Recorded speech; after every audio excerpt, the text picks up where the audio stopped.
Welcome to the Revolution Roundup. I'm Nicole, host of the Healing Revolution podcast, and this new series is all about uncovering what it really takes to get well, from mindset and lifestyle shifts to nutrition habits and deeper healing strategies.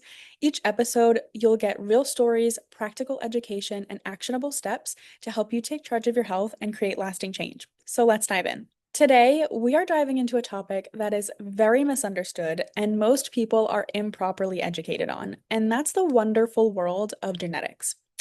We're going to be unfiltering the truth about genetics. Your DNA is not a prison sentence, okay? You have way more power than you think, way more power than you've been taught. So today, we're going to talk about the science that proves that you can change your future. So to give you an overview, genes or genetics are those sequences of DNA that you inherit from your parents. So your hair color, your eye color, your skin color, what makes you you. And so I'm going to be quoting the Human Genome Project. The Human Genome Project confirmed that we are all 99.9% genetically identical, which means that the tiny 0.1% difference doesn't actually determine your destiny. So if we're all 99.9% identical, then why are our health outcomes so vastly different? Many of you always hear me say that there is no one size fits all treatment plan. 2,000 people could come to me with breast cancer and their root causes are going to be very different. They're all going to be on different programs. So in fact, research suggests that the Human Genome Project has shown that up to 80% of chronic disease risk is actually not genetic, but epigenetic. And we'll go over epigenetics in a minute, but epigenetics are the environmental factors that influence your genetic expression. So what this means is that your gene expression is heavily influenced by your environment, your stress, your food, your lifestyle, your trauma, and even your mindset. So your genetics may load the gun, but your daily choices and your habits are what actually pulls the trigger. So in other words, 80% of your health outcome are your responsibility. The health that you have right now is the health that you built. The truth is that 0.1% is not your destiny. Just because your father had diabetes doesn't necessarily mean that you will too. What we aren't taught is that we don't only inherit just our physical traits from our parents and our grandparents. We also can inherit their bad habits, their nutritional deficiencies, their belief systems, their traumas, all these different things that you're inheriting more so than just that physical makeup. So let's dive deeper into epigenetics for a moment. Epigenetics, again, those are those environmental factors that really influence your genetic expression. Epigenetic means above the genome. It's the study of how your environment and behaviors affect how your genes are expressed. So you can think of your genes like a piano. Epigenetics is the player, and the music that comes out depends on who's playing. Common influencers for how your genes are expressed: stress, sleep, nutrition, toxins, toxin exposure, movement and exercise, emotions and trauma, belief systems, so like your family slogans. So let's break down each one. So your stress, so of course that's not only mental stress, but that could be physical stress.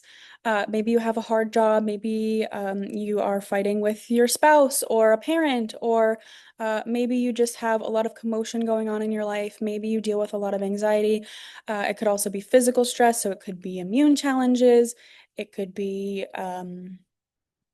structural damage. Anything like that is a stress that will influence your nervous system. It'll influence your genetic expression. Sleep, so not only just sleep, but also rest. So disconnecting from the day, not taking home your work with you. Sleep hygiene. So what time are you going to bed? Are you falling asleep well? Are you staying asleep well? Are you waking up rested? When you sleep, that's where you rest, repair, rebuild, restore. And if you're not sleeping well, then you're not going to be doing any of those things. Though that process is going to be very hindered. Your nutrition, this is very obvious, but your nutrition is huge. We're actually going to be going over nutrition in just a moment, so I'm going to skip this one for now. Toxins, that's a huge one. So we are bombarded with toxins every day, every minute of every day, and there's nothing we can really do about it, but what we do want to make sure is that we lower that to the least amount possible. So you can think about your toxin exposure in your daily life. Think about the products that you wash your hair with, maybe your makeup, your skincare, your toothpaste, the products that you use to clean your house. Those all contain chemicals and compounds and toxins that actually are known to be endocrine disruptors. And those endocrine disruptors can affect our genetics because eventually, where the cell is damaged or uh, the body is trying to detox all these chemicals and toxins that it's coming in contact with, whether it's through the skin, the lungs, the liver, the bowel. If you get backed up, that can, recirculate in the bloodstream, and eventually down the line, you can experience things like, structural damage, whether that's aches, pains, maybe hair loss, maybe weight gain, skin issues. So toxin exposure is a huge one. You want to make sure you limit that. So if you're interested, I do have a free non-toxic brand guide. It is not, I'm not affiliated with any of these brands, but it's a good guide to just take a look at. There's anywhere from hair care, skincare, even feminine products, as well as water filters and even bedding. So you can take a look at that.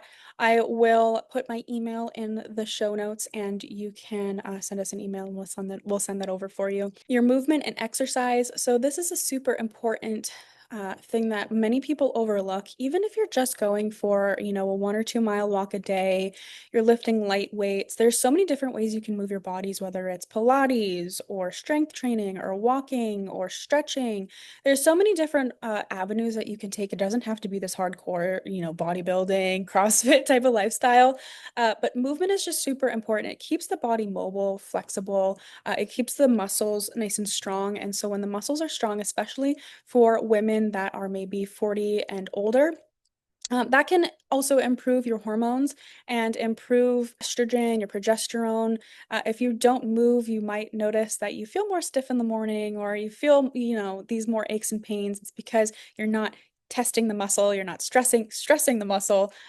So be sure that movement and exercise is part of your daily routine, even if it is maybe, 3 days a week where you're walking, light weight training, anything like that is super important. You want to keep yourself mobile.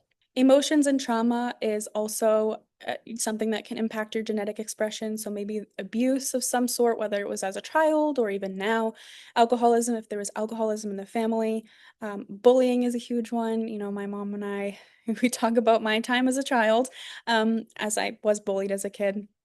But even, I'm sure many people watching this have also either experienced it or know somebody that was bullied as a kid.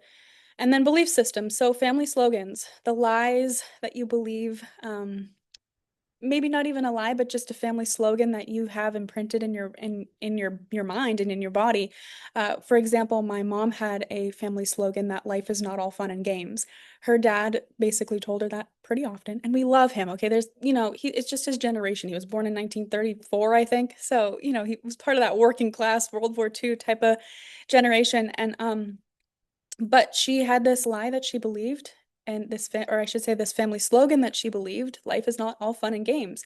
So not too long ago, somebody asked her, "Hey, Carol, what do you like to do for fun?" And she couldn't answer the question. She had to actually sit back, she prayed about it, and she remembered a memory of where that family slogan started. And so sometimes family slogans can actually imprint in our genetics as well. There's that whole spiritual side. Studies show that lifestyle factors can actually turn on or off your genes. So, nutrition is number one. That's the one I talk about with all of my clients. Nervous system regulation and spiritual health are epigenetic factors. So, nutrition has the only genuine replacement parts for repairing and rebuilding damaged tissues. Okay, this is huge. Whole foods, and by whole foods, I mean anything kind of in the perimeter of your grocery store. That's your fruits, your vegetables, your meats, your eggs. Those contain vitamins, minerals, antioxidants, polyphenols, enzymes, amino acids, and thousands of other bioavailable compounds and elements that the body uses to repair and restore function. No other drug or lab-made anything will do that, in which what food will do for the body. So if you're interested in diving more on how to use nutrition to correct disease, you should come to my free Nutrition 101 class. We have them the last Tuesday of every month at 6 p.m. But that's where we'll start today. We can talk about nutrition in another Revolution Roundup, but that's where I'll stop today. The second point was nervous system regulation, and that's a huge factor. This is what helps the body come down from a stressful event. I can do a whole episode on this topic, so if that's something you're interested, let me know in the comments below. But for a general overview, we have two branches of our nervous system that we'll focus on anyways. You have your sympathetic nervous system and your parasympathetic nervous system. Your sympathetic nervous system is responsible for that flight or fight response, and your parasympathetic nervous system is responsible for that rest and digest response. And so we all have this vagus nerve. It runs from your brainstem all the way down to your gut, which is your small intestine. This nerve is arguably the most important nerve in the human body because of its role in regulating the body and maintaining what's called homeostasis or balance.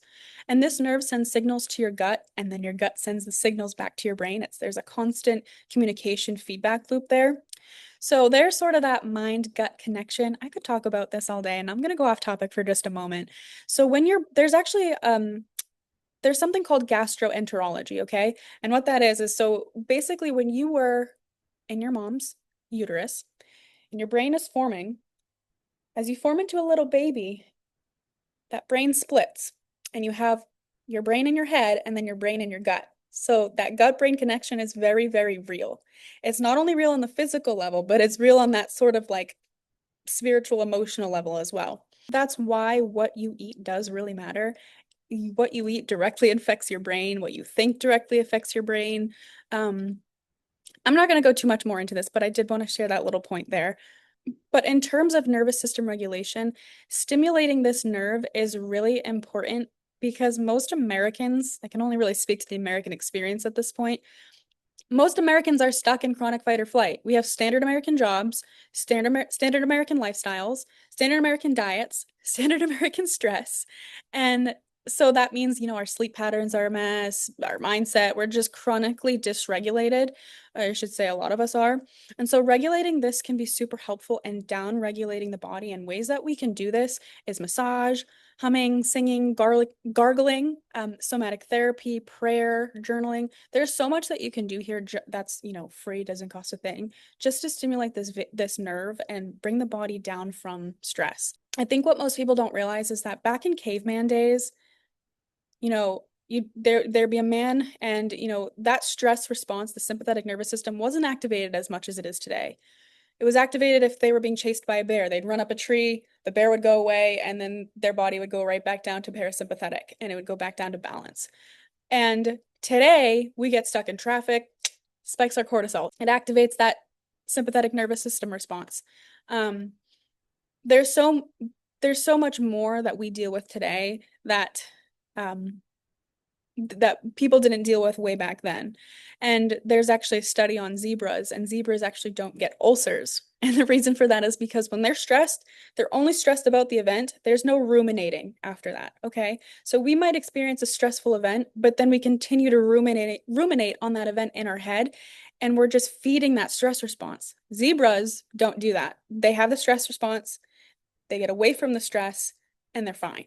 We're just so much more complex. From a faith-based lens, taking care of your spiritual life is super important too, regardless of what you believe in. I'll share with you a story about my grandmother. She was very creative. She had a successful bakery out of her house, and she was an artist and a potter. From what I was told, she had very tough parents, and so oftentimes her creativity was suppressed. Maybe she had a hard time speaking her truth, and then in her adult years, she was diagnosed with hypothyroidism, and the thyroid issues can actually, on a spiritual level, be rooted in sort of suppressing your creativity, not being able to speak your truth, and when she died, she didn't heal from those spiritual issues that she didn't, that wasn't something that even was really talked about back then anyways. And I believe that those unhealed hurts can actually be passed down until the pattern is broken. And so for me, I was bullied in school. I had a hard time speaking my truth. I was very shy. I had crippling anxiety as I kind of got into my teen years because of what I experienced as a child.